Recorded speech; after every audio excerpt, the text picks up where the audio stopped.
When an empath stops pleasing everyone and starts seeing the truth, Carl Jung discovered something remarkable happens. They don't become selfish, they become dangerous, not to others, but to every system that profits from their endless giving. Jung called this transformation individuation, and it's the most threatening thing an empath can achieve in a world built on their self-sacrifice. Picture the moment everything changes. You're sitting alone, maybe after another exhausting day of managing everyone else's emotions. You've said yes when you meant no. You've smiled through your pain to keep others comfortable. You've absorbed their stress until your nervous system feels like it's on fire. But something different happens this time. Instead of pushing through, you pause. You ask a question that changes everything. What if I stopped? That question is what Jung called the beginning of consciousness. And for the empath who dares to answer it honestly, there's no going back to ignorance. But here's what Jung discovered that no one talks about. The empath's gift of feeling everything isn't actually a gift at all. It's what I call survival sensitivity, a trauma response disguised as compassion. Jung observed this pattern repeatedly in his practice. He wrote, "The privilege of a lifetime is to become who you truly are. But empaths can't become who they truly are because they've never learned who they are without others' emotions." Let me tell you what really happens in that first moment of awakening. The empath doesn't gradually become more self-aware. They experience what Jung called the collision with the unconscious, a sudden, shocking recognition that their entire identity is built on a lie. The lie that they are responsible for everyone else's feelings. Jung documented this exact pattern in his work on individuation. He found that highly sensitive people often develop what he called inflated compassion. They become addicted to being needed because it's the only way they learn to feel valuable. But when this bubble bursts, something extraordinary happens. The real self begins to emerge. This is where Jung's work becomes revolutionary for empaths. He discovered that every person carries what he called the shadow, all the parts of ourselves we've rejected or hidden. But for empaths, the shadow contains something others don't expect. Rage. Pure, undiluted rage at being used, manipulated, and taken for granted. Jung wrote, "One does not become enlightened by imagining figures of light, but by making the darkness conscious." For empaths, this darkness isn't evil. It's their suppressed anger, their denied needs, their silenced voice.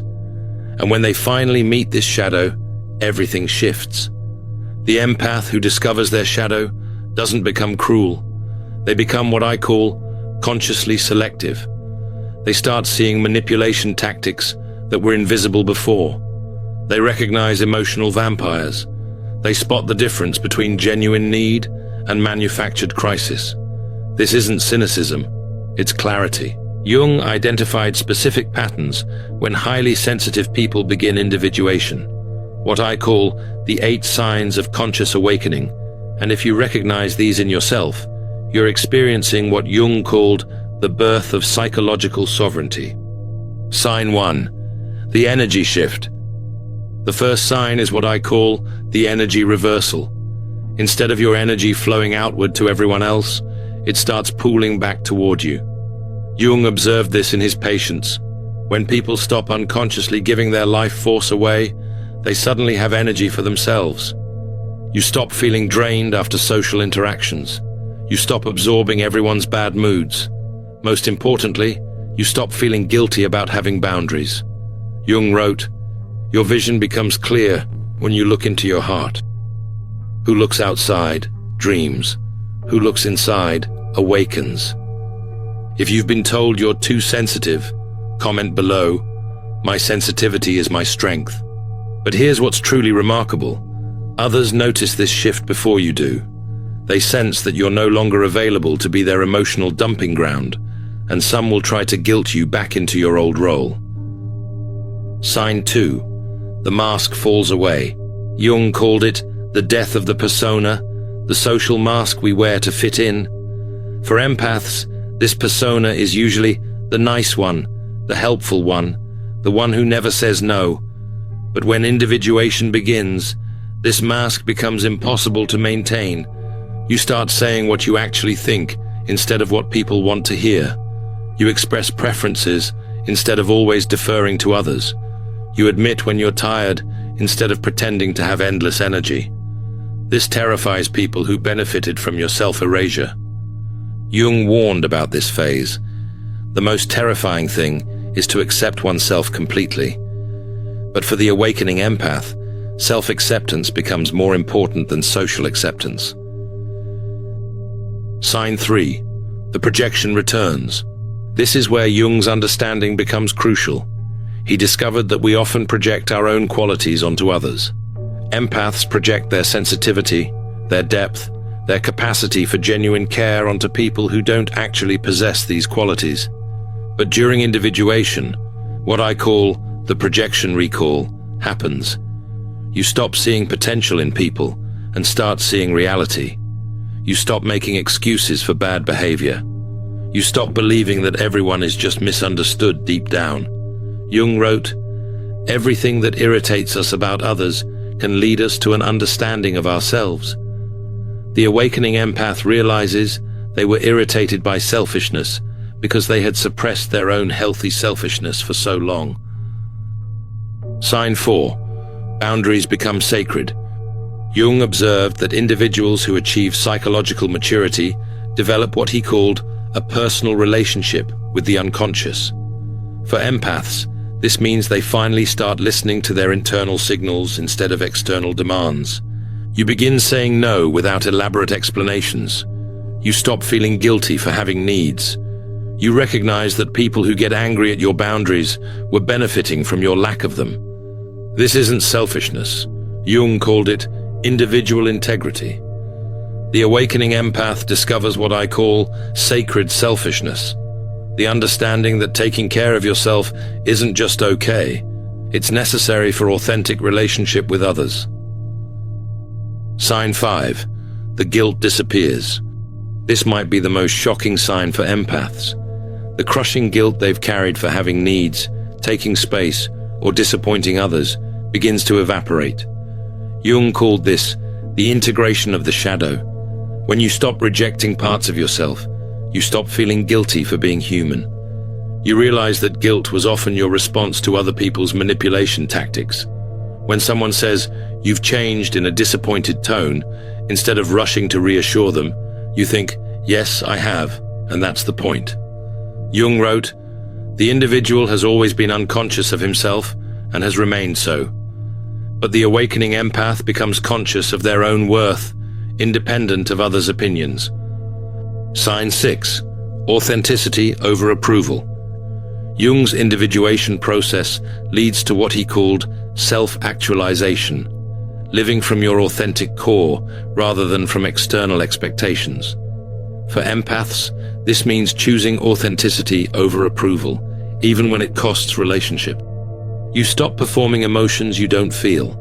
You stop pretending to agree when you don't. You stop laughing at jokes that aren't funny just to make others comfortable. This authenticity is magnetic to some people and threatening to others. Comment if people started treating you differently when you found your backbone.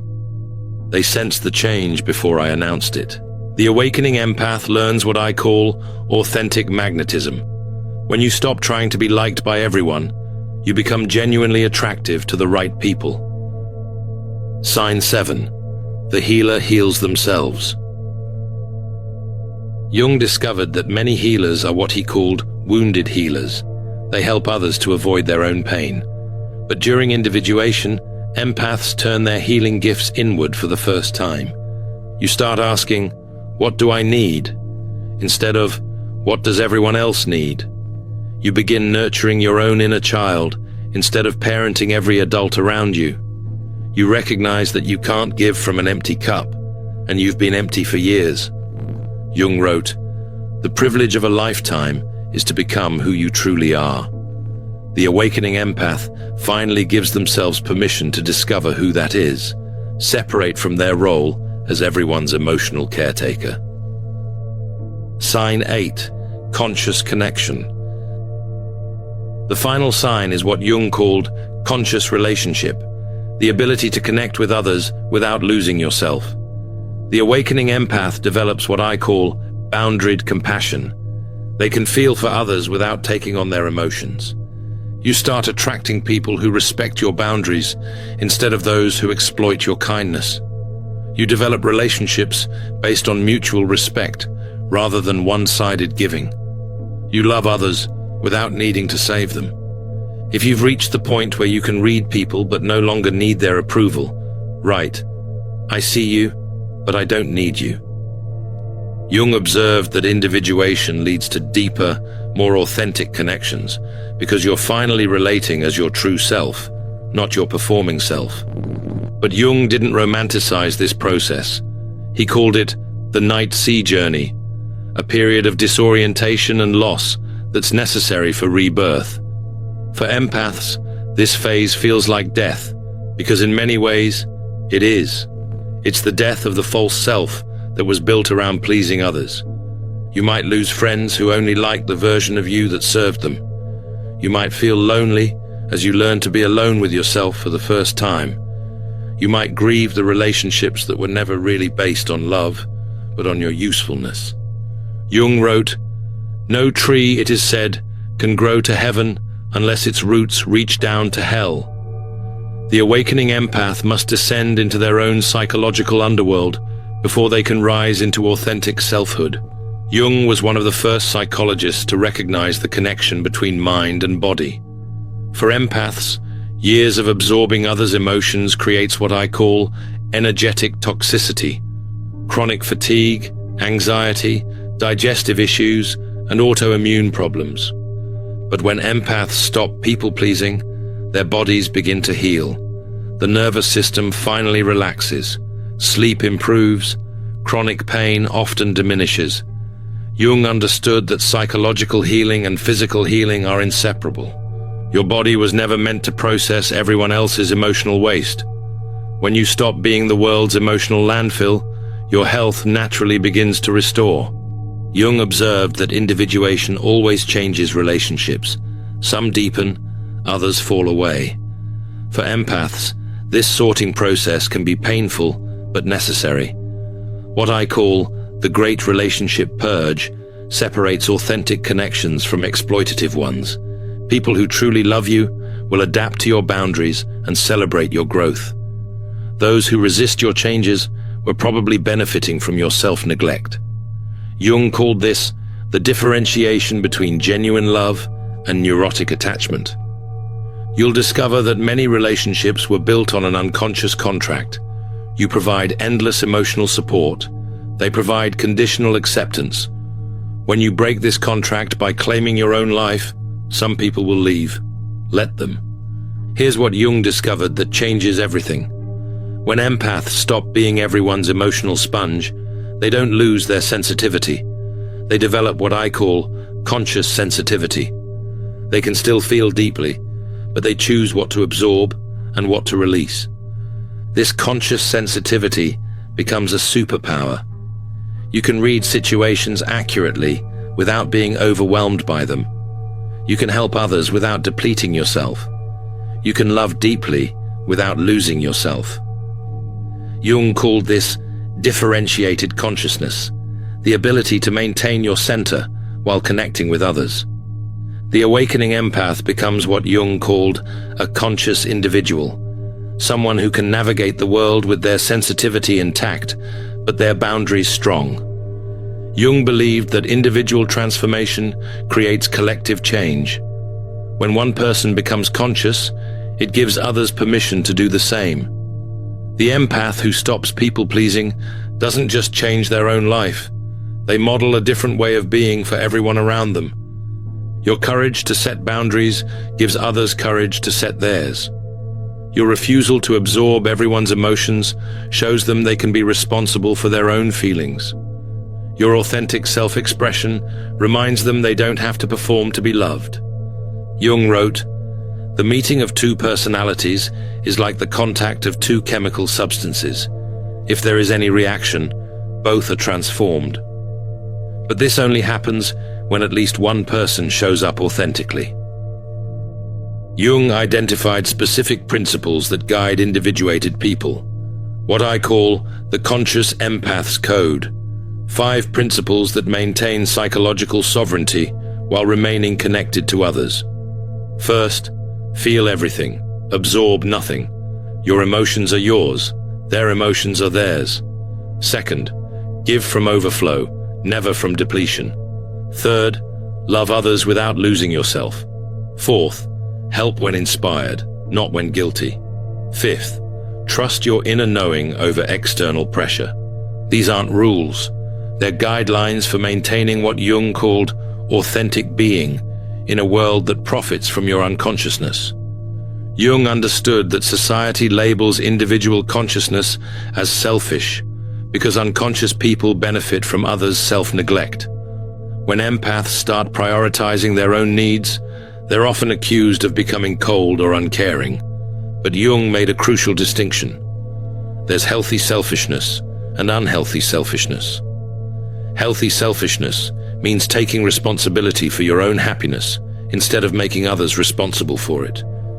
It means having boundaries instead of walls. It means self-care instead of self-abandonment. The awakening empath learns that taking care of themselves isn't selfish, it's essential. You can't pour from an empty cup, and most empaths have been running on empty for years. Jung's concept of individuation includes what he called the inner marriage, the integration of masculine and feminine psychological principles within one person. For empaths, this means balancing their natural receptivity with healthy assertiveness. You learn to receive energy as well as give it. You develop the ability to say no as well as yes. You integrate your nurturing nature with your need for independence. Jung called this psychological wholeness, when you no longer need someone else to complete you, because you've learned to complete yourself. The awakening empath discovers they can be both soft and strong, both caring and boundaried, both sensitive and sovereign. Jung recognized that highly sensitive people have unique gifts when they learn to manage their sensitivity consciously. What I call the empath's arsenal, abilities that emerge when sensitivity is channeled rather than suppressed. Intuitive accuracy becomes razor sharp when you're not clouded by others' emotions. Creative expression flows when your energy isn't drained by emotional vampires. Deep, meaningful relationships form when you attract people who match your authenticity rather than exploit your kindness. Jung wrote, "Your vision becomes clear when you look into your heart." The conscious empath develops vision that cuts through pretense to see truth. Jung observed that individuation often involves a period of loneliness as you separate from unconscious group dynamics. For empaths, this loneliness can be intense. You've spent your whole life surrounded by people who needed you, and now you're learning to be alone. But Jung distinguished between loneliness and solitude. Loneliness is the pain of being disconnected from others. Solitude is the joy of being connected to yourself. The awakening empath learns to enjoy their own company for the first time. In solitude, you hear your own thoughts without the noise of others' emotions. You discover your own preferences without the pressure of others' expectations. You meet yourself, perhaps for the first time. Jung's individuation process doesn't end with withdrawal from the world. It leads to conscious re-engagement. The awakening empath returns to relationships and community, but from a place of choice rather than compulsion. You help others when it feels authentic, not when you feel guilty. You engage in social situations when you want connection, not when you fear rejection. You give your gifts to the world from abundance, not from the desperate need to be needed. Jung called this conscious participation, engaging with life as your true self rather than your performing self. Jung understood that psychological development isn't linear. It happens in cycles. The awakening empath will face ongoing challenges as they maintain their boundaries and authentic self-expression. There will be moments of doubt, times when the old patterns call you back. But each cycle deepens your understanding. Each challenge strengthens your resolve. Each boundary you maintain makes the next one easier. Jung called this spiral development. You revisit similar themes at deeper levels of consciousness. The key is recognizing these cycles as part of growth, not evidence of failure. Jung believed that individuation creates responsibility. When you heal yourself, you naturally want to help others heal. But the conscious empath's mission looks different from their old people-pleasing patterns. Instead of rescuing people, you model healthy boundaries. Instead of absorbing their pain, you hold space for their growth. Instead of fixing their problems, you trust their ability to find their own solutions. This is what Jung called authentic service, helping from wholeness rather than woundedness. You become a lighthouse, providing illumination for those ready to see, but not chasing ships in the dark. Jung's ultimate goal was what he called the self, not the ego or the persona, but the integrated totality of who you are. For empaths, reaching this integration means embracing all aspects of themselves, the sensitive and the strong, the caring and the fierce, the giver and the receiver. You no longer apologize for feeling deeply. You don't suppress your intuitive gifts. You embrace your complexity rather than trying to fit into simple categories. Jung wrote, "The privilege of a lifetime is to become who you truly are."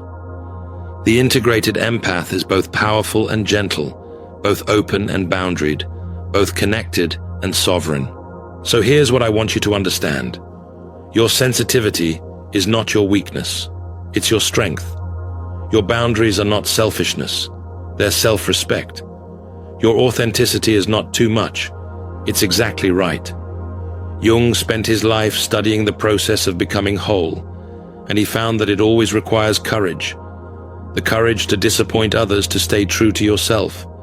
The courage to be alone rather than betray your values. The courage to choose growth over comfort.